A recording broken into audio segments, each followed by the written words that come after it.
welcome to the June edition of MCTV's Studio B, a program put on as part of the MCTV's Summer Video Camp. I'm your host, Dylan. In our show today, we will feature segments about the Midland Center for the Arts and the Grace A. Down Memorial Library. We will also talk with the recreation manager for the City of Midland and talk with an officer from Midland Police Department, as well as visit with the Midland Fire Department. We will start our show with Studio B reporter Rachel, who is at the Midland Center for the Arts. Hi, I'm Rachel Deal. I'm here with Kristen Warfel, the marketing director for the Midland Center for the Arts. Thanks for being on our show. Happy to be here, Rachel. Please tell me about your job here at the center. I'm in marketing at Midland Center for the Arts, which means it's my job to help get the word out to all of you about the exciting happenings we have here at the center. I hear you have a Dr. Seuss exhibition. Could you tell us more about that exhibit and what else you have on exhibit this summer in the museum? I'd love to tell you about the Dr. Seuss exhibit. This is a retrospective exhibition on the art of Dr. Seuss. That means you're going to see everything from some unorthodox taxidermy to some pictures that you'll remember from some books growing up, and also some unpublished work of his. Awesome stuff to see at the museum, along with our interactive hall of ideas that we have for you to always explore any day. And we are open for visiting on Tuesdays through Saturdays from 10 until 4 and Thursdays until 8 p.m. I've heard there are Dr. Seuss sculptures in the Dow Gardens. Can you tell us more about that? We have teamed up the Dow Gardens and Midland Center for the Arts to bring all of you a very exciting and rare opportunity. The Art of Dr. Seuss retrospective exhibition has bronze tribute sculptures, and instead of hosting them inside the museum, we partnered with the Dow Gardens to offer those within the gardens. So you can take a tour throughout Dow Gardens and find the 8 sculptures on display over there, and then complete your visit by coming on over to the museum and checking out the retrospective exhibition that we have up in our galleries. And so it's meant for you to really come and stay and play and see what is all the Seuss talk about. What can we look forward to experiencing in the upcoming season? I'm really excited to tell you about our upcoming season because we've got so much coming down the pipeline. We announce our season on July 18th and tickets will go on sale on August 15th. Exciting as I'll give you a sneak peek that we have Stomp coming on November 1st. This group called, an a cappella group called Vocalocity, whose creator also created Pitch Perfect and the Sing Off. And just lots of other exciting things, such as something happening every single Thursday throughout our season, May through September. So I can't wait for all of you to hear about it, what we have coming in our 16 and 17 season. Thanks, Kristen. I'm Rachel Deal reporting from the Midland Center for the Arts. Now let's go back to the studio. Thanks, Rachel. Joining me on set is Marcy Post, who is the recreation manager for the City of Midland. Welcome, Marcy. Hi, thanks for having me. Yeah, I have a few questions to ask you. Okay. What events are going on in parks and recreation that teens would be interested in? We actually have teen nights at the pool for teenagers in Midland.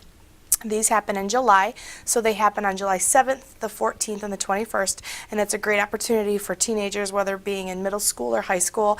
They can come to the pool after hours, so the pool is all to them. We have food, we have maybe a theme here or two, maybe a movie going on, so we do lots of fun things for the teens, just so that they don't have to deal with moms and dads, or maybe like little brothers and little sisters. So that's a really fun set of events that we have for teenagers in Midland. All right. What makes Midland Parks and Recreation so special?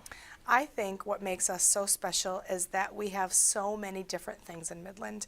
Not only do we have 72 parks, we have a pool, we have city forest, and not everybody has an ice toboggan run like we do.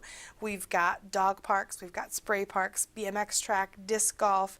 We've got so many interesting things that most parks don't have that just makes us very unique and very special.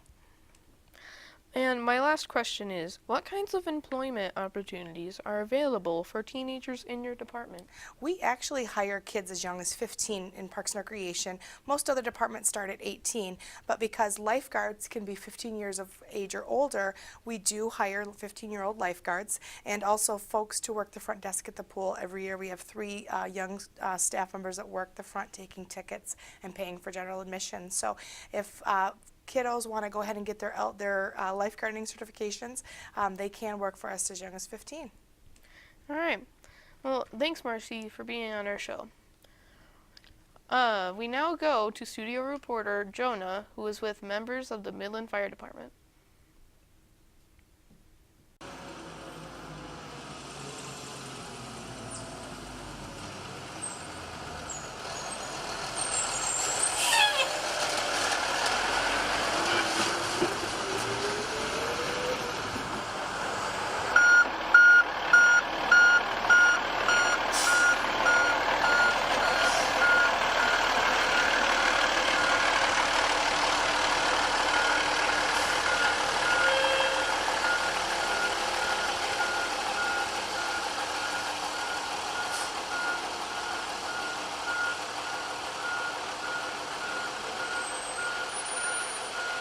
Hi, I'm Jonah Roth, and today I am here with fire truck operator Justin Purvis from the City of Midland Fire Department. Thanks for being on our show, Justin.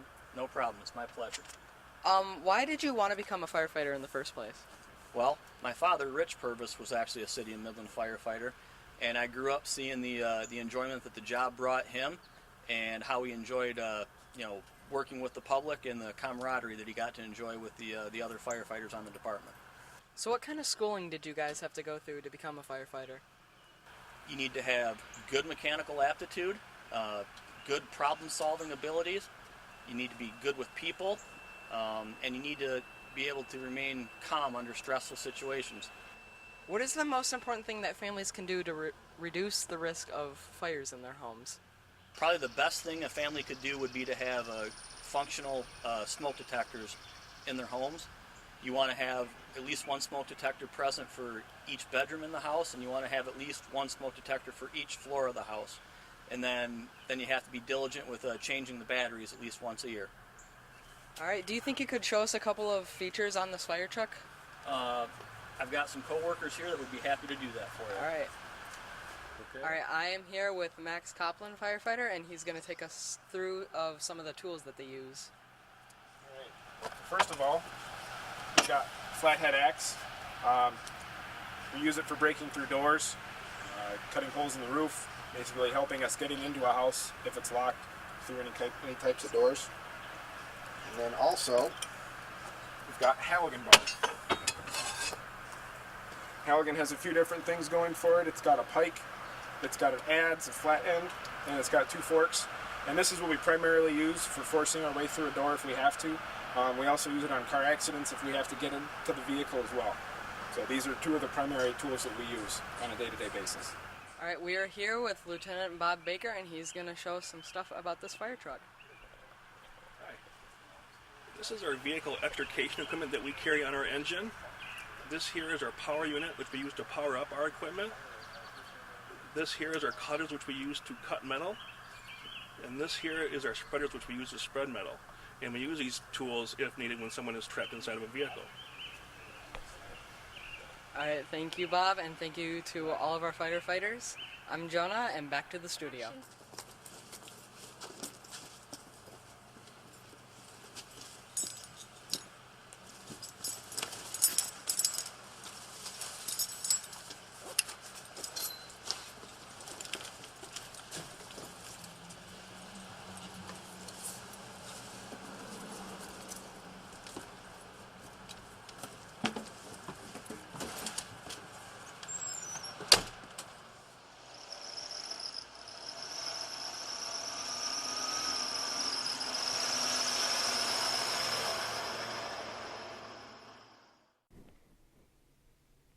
Thanks, Jonah. Stay tuned. We will be right back after this timeout. Looking for a new adventure? How about an opportunity to volunteer in the community? Then come down to MCTV, Midland Community Television. You can learn how to use a studio camera, run equipment in the control room, or be the host of your own TV show. Call MCTV at 837-3474 to find out how you can become a volunteer producer or access user. Welcome back. Joining me is Sergeant Chris Wenzel of the Midland Police Department. Welcome to our show. Thanks for having me. I appreciate it. All right, I have a few questions to ask you today. Okay. So, one is, what advice can you give to teens when it comes to using social media such as Facebook, Twitter, or apps like Kik or Snapchat? I guess some of the advice I would give is when you're using social media apps like that, obviously you want to make sure your parents know that you have them. Sometimes there's certain age requirements that Facebook says you're supposed to be 13, but yet there's 12-year-olds and 11-year-olds that have it. And when they use those apps, a lot of times there's people that are posing as other 11, 12, 13-year-olds that aren't really 11, 12, and 13. They're adults, and they might be a sexual predator of some sort.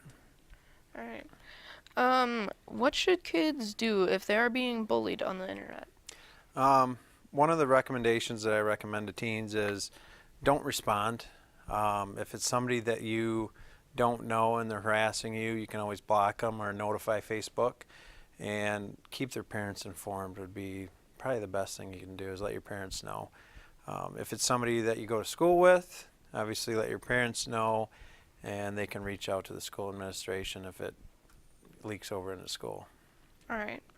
What advice can you give teens when it comes to prescription drugs? A lot of times teens, they think because it's a prescription drug that it's safe to take because it's medicine.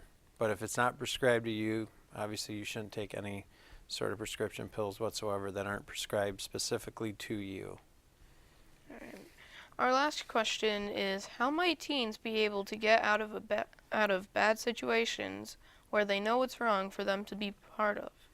For example, a party where there might be alcohol present. This can always be a tough one because as a teen, you don't want to be the one kid that doesn't, isn't part of the group.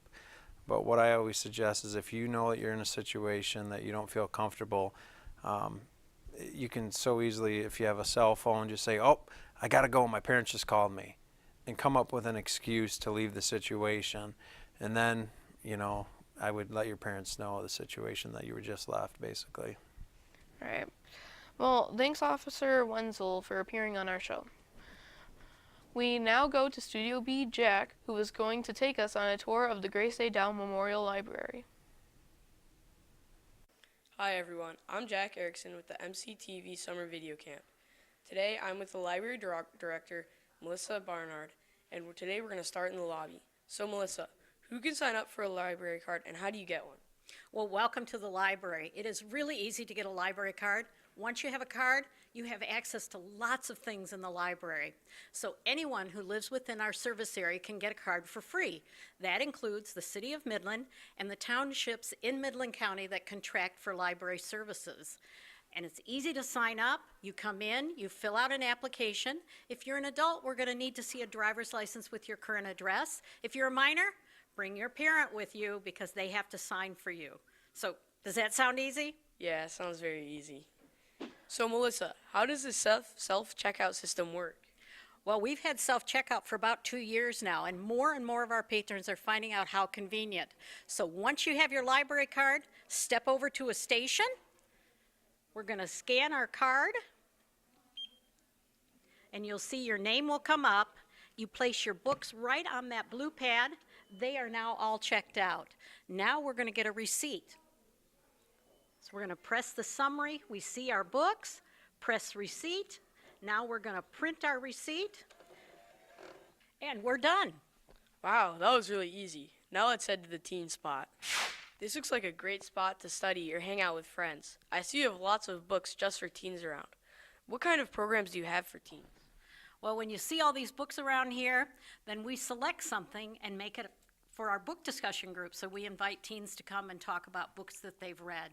We also have cram night, where you can come here and study for finals on a Sunday night when we're not open. We have game night, and we also have volunteer programs. So what we do is we invite teens to volunteer at the library, and particularly during the summer, they help us with our summer reading program. So there's always something going on here in the teen spot, and we invite everybody to come down. Those sound like fun. Where should we head to next? Well, let's head over to the Early Literacy Activity Center. That's for kids that are only 5 years or younger. So why did you decide to set up a play area in the library? Well, you know, this does look like a play area, and kids do have a great time when they come here, but we did have a specific reason for doing this. We wanted to set up activities for children that were 5 years and under to help prepare them to go to school. So we have activities that emphasize colors, numbers, letters, and we also want children to learn how to socialize together and help parents interact with their children. So this is certainly more than a play area, isn't it? When is this area open? This area is open during all the open hours of the library. So Monday through Friday, 8:30 to 9:30, Saturday, 10 until 5, and during the school year on Sunday, 1 until 5. Thank you. Now we're going to head to our last spot on our tour, the mezzanine. Wow, I didn't even know this space was here. And it's huge. How is this space used? Well, this is a great space. We're on the second floor of the library, and usually on the walls here you would see art. We invite local art groups to display here, and in April we even have the Make Midland Beautiful exhibit that the students do. But anyone can come up here, and year-round we offer them a place to come and study, to read, to visit. So we have lots of tables and chairs. We have lounge chairs. We have bar stools with the tall tables. So it's really a great place to come. That sounds amazing. Thank you for showing us around today, Melissa. Remember, if you have any questions about the library, go to the library's website at www.cityofmidlandmi.gov/library. Now back to you at the studio. Thanks, Jack. Don't go away. There's still more to come. Where can I hang out and study with my teenage friends? I feel like watching a movie. Where can I get one? Where can I go on the internet to do some research for school? Where can I find a book about Albert Einstein? I want to learn how to speak Spanish. Where is a CD that will teach me? Where can I get an audiobook free of charge? The answer to all these questions is at the Grace A. Dow Memorial Library. The library is open Monday through Friday, 9:30 a.m. to 8:30 p.m. and 10 a.m. to 5 p.m. on Saturdays. The library is located at the corner of Eastman and West St. Andrews Road. You can call the library at 837-3430 or go on the web to www.cityofmidlandmi.gov/library for more information. Welcome back, everyone. Studio B reporter Erin is here to fill us in on what's coming up at the library. Hello, everybody. Here's what's happening at the Grace A. Dow Memorial Library. Sign up now for the summer reading program. This year's theme is Get in the Game, Read. Kids and adults can take part and earn great prizes just for reading. The library will have some great programs for teens this summer. On Wednesday, July 6th at 2 p.m., you can learn how to apply zombie makeup. Plats and Pizza will be held on Friday, July 22nd at 6:30 p.m. The topic, Books by John Green. On Friday, August 5th at 6:30 p.m., you can make your own marshmallow shooter at Teen Craft Night. Please register for these programs at the Youth Services Desk or by calling 837-3466. For younger kids, the library will hold Touch a Truck Day. It's a chance for kids to see and climb aboard city's fire engines and hard-working city trucks. Touch a Truck is scheduled for Thursday, July 28th from 9:30 to 11:30. If it rains, the makeup day is Friday, July 29th. Yes, you can at the library. Thanks, Erin. Well, that wraps up another edition of Studio B. We would like to thank our guests, Marcy Post and Sergeant Chris Wenzel, for being on our show. We would also like to thank the staff and volunteers of MCTV for making this camp possible. Thanks for watching, and we'll see you next time. Bye.